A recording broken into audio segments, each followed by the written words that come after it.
находится после спасения. Он находится в контейнере, и при перевозке его забрали у браконьеров. И многие браконьеры его ловят и используют его рог.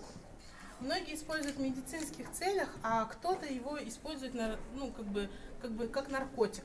На самом деле, к нам приезжал Джерзи, куратор из Амстердама, и он говорил о том, что рог носорога по химическим составляющим это как раз-таки наши ногти.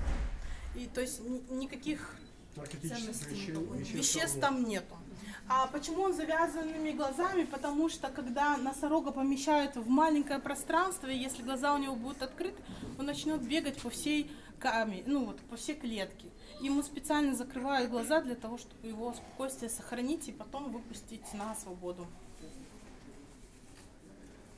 Он последний живой, правильно? Нет, их несколько, их, по-моему, меньше 100 штук осталось вообще на планете. Да, их очень мало, одного из которых спасли.